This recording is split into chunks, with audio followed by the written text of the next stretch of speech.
That's right. Donald Trump, is followed around by all the billionaires. Elon Musk and all these people are just kissing his butt right and left because they know that's where the money is. Now, Welcome to Unstoppable Podcast with Harry Sardinas, inspiring conversations with influential millionaires, investors, thought leaders, entrepreneurs who are making a massive difference with their innovative products and services, and sharing the challenges and the wisdom of how they sold their first million. and even in creativity, it's not the only thing you have to worry about. Creativity is that it doesn't cost you anything. Because Yeah, you think of stuff that you try 100 things and you don't know what. Before your creativity is implemented, nobody has any idea. No matter, you say it's wonderful, everybody says, nobody knows except the people going to pay. yeah, That's the only thing. And that's why. So for that pay for click, to me would be, okay, so you have a little idea. That may give you a little, the clicks you're getting. It would be other media markets. I mean, there's so much media. So, instead of Google or whatever, I mean, it's what other ways. Or another thing is to me is partnership. So if you have, a partnership is good. yeah, say, okay, you have a restaurant. Okay. So, I mean, in our, say the guy selling tuxedos or cakes for weddings or something. Hey, if you have a reception at Luigi's or your place, you get a 20% discount. Yeah. And so the cake guy, gives a coupon or something to this guy at 20% off, and you kick the cake guy back 10% or something like that. That who has a market that peanut butter and jelly, ham and eggs, what makes sense with your product? How do you enhance? Because everybody's looking for more stuff. Somebody is a dating site. Okay. Whoa, this is a great place for cocktails. Absolutely, exactly. Yeah, just find those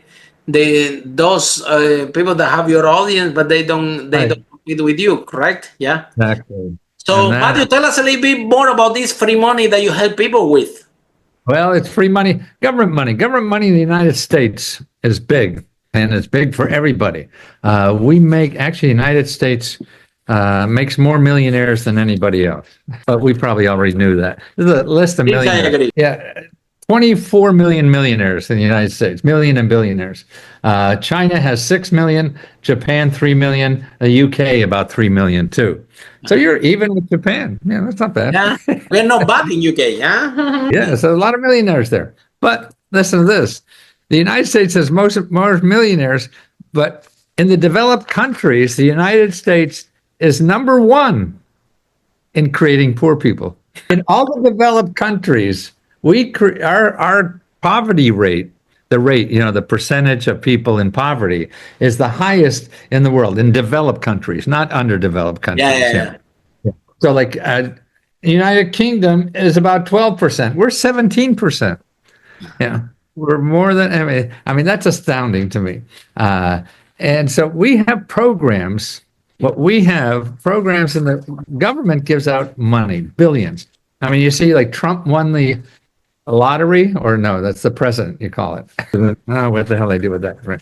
So he won the president's race, and our government gives out $17,000 per adult every year, just as living expenses. And it's all incomes. There's actually more given out to millionaires. Like here's a new chart I just did last night for people to pay their utilities. Okay. And it gave out last year $8 billion.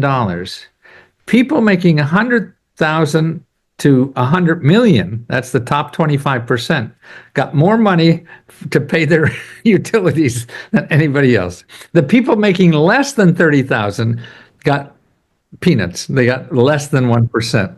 Millionaires get it. That's why Donald Trump, is followed around by all the billionaires. Elon Musk and all these people are just kissing his butt right and left because they know that's where the money is.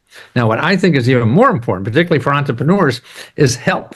And we have not only money to help. I mean, every city gives out grants to businesses. Every state does. Nonprofit organizations. It's what I call the caring economy, or the caring economy, as opposed to, we have two societies here, and I think you have them too in the UK, where we have capitalism, and then we have the caring society, capitalism side of caring. Capitalism is 2/3 of all the economy is involved in capitalism, but 1/3 of our economy is involved in this caring, where it helps people. It's like you and a neighbor, and your house is on fire. You don't say, "Hey, no, I want me to help you. I'll charge you $100 an hour," or something. No, you go out and help people because you're a neighbor. We're living in this world together.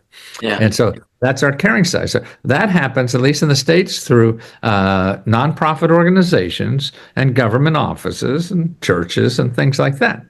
But they don't advertise. See, nobody knows that, because they go to Google and all they find out is the capitalist society, and everybody in Google wants your money. So if you're looking for 10,000 something, or even marketing money, there's a lot of grants that cities give out just for marketing money to advertisers. I mean, to small businesses in the States, because they want you to succeed. Because if your business grows, then the community grows. So they have money to do those kinds of things.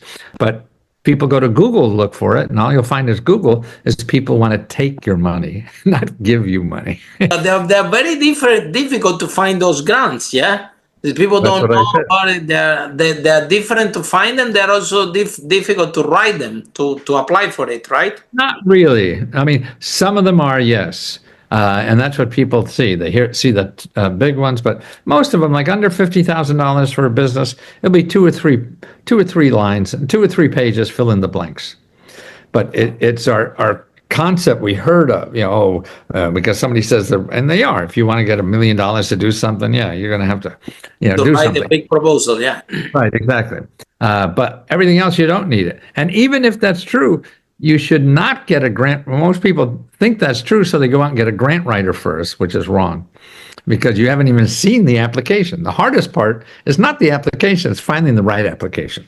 So that's what you have to work on, not getting someone to fill out an application for you, because you don't even know what the hell you should do, where they are. So the thing to do, what we have in our country, is not our nonprofit organizations that will help you find the right programs. That's what you have to do.